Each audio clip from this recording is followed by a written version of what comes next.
Hello, today I'm going to show you how I did the background on this tag.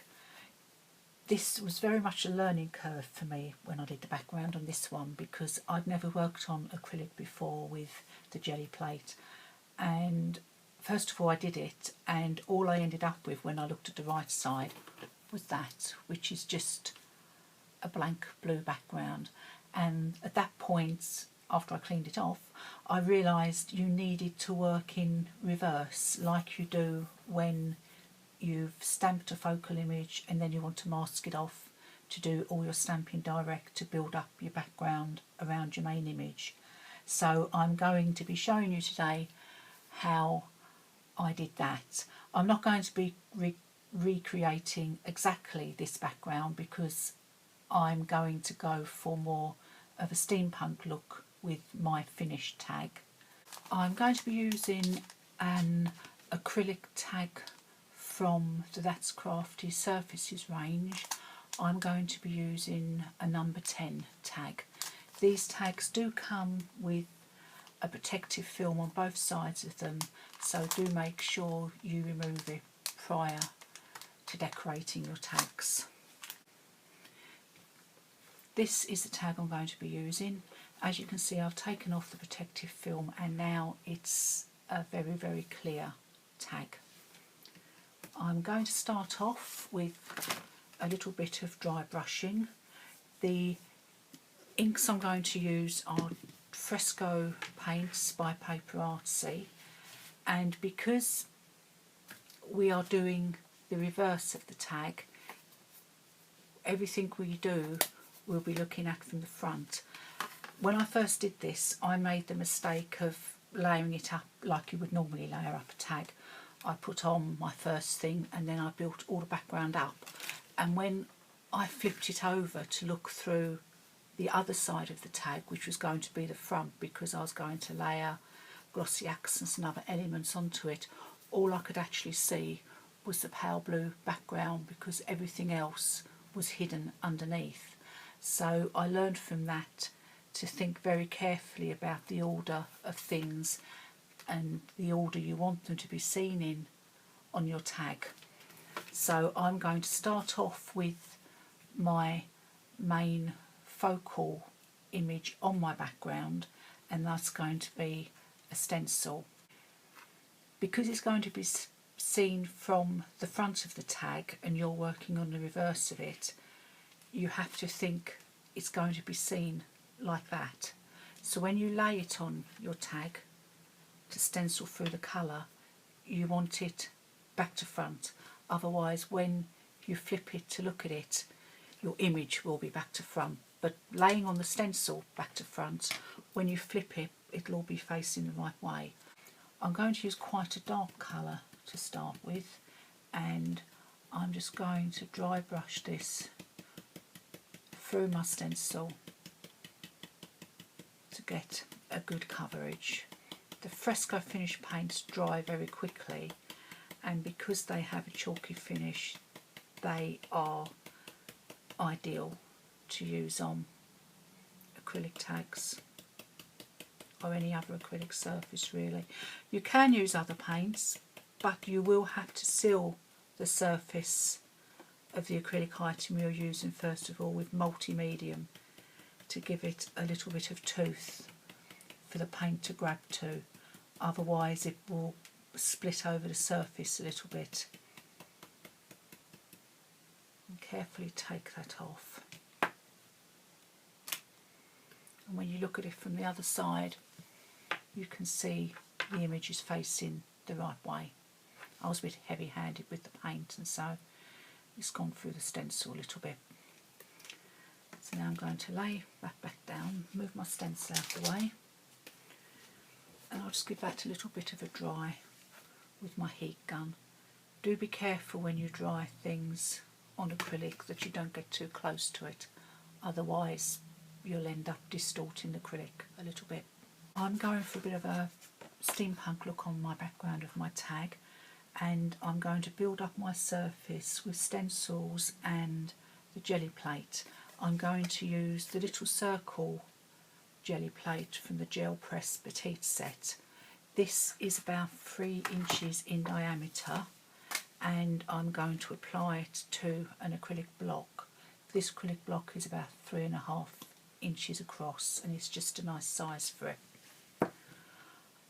I've got a few little stencils that are a bit kind of grungy looking, and I'm going to use various colours with these. I'm going to use some cream, some blue, and maybe guacamole. I haven't totally decided yet. I'm going to go in first with some blue paint, which I'm going to put on my craft mat, pick up with my brayer and apply it to my stencil, which is on top of my Gelli plate. So then you've got a nice stamp on to your acrylic background. I'll do a couple of them.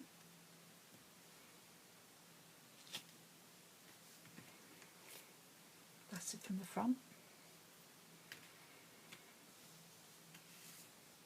I'll do one more of the blue on there. I'll try and lay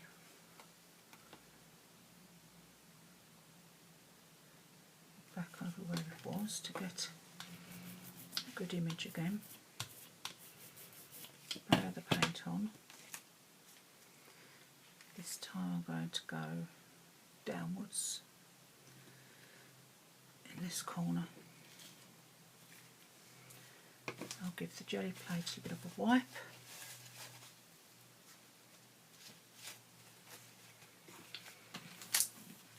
Brayer off the paint, clean it, and repeat that again with green, I think, on my craft mat. This time I'm going to use this stencil and do exactly the same thing over the Gelli plate.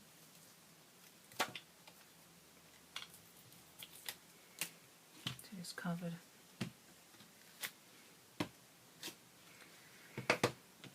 Fill in the gaps.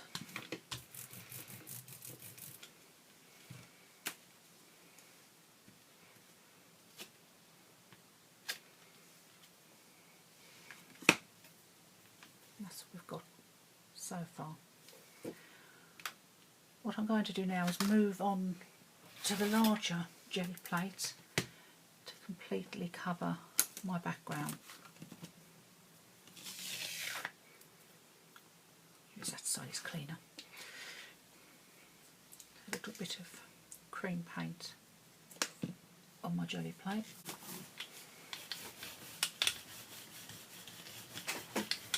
Brayer it over.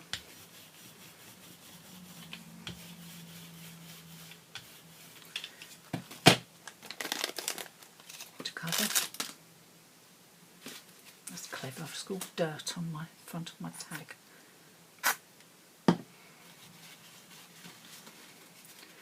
That's gone on the front of my tag where I don't want to paint, because I put a dirty cloth on top of it. All I've used to clean the paint off is just a bit of kitchen roll and some hand sanitizer, because that's very good at clearing up mistakes. And then I'm going to push that down.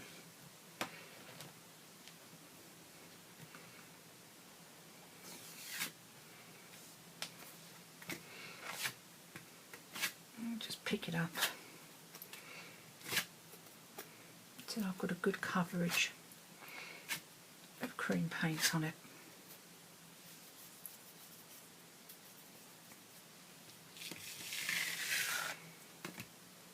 Now I'm just going to dry that again.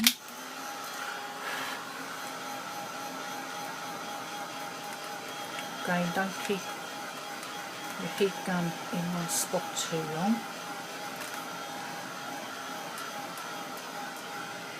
because that will distort your acrylic a little bit. That's dry.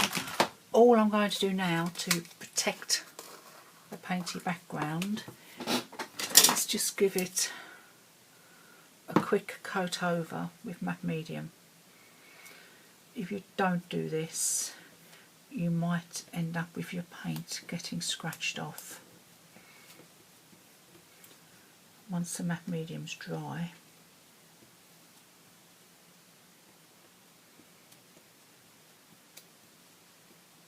it will give it a nice coat of protection.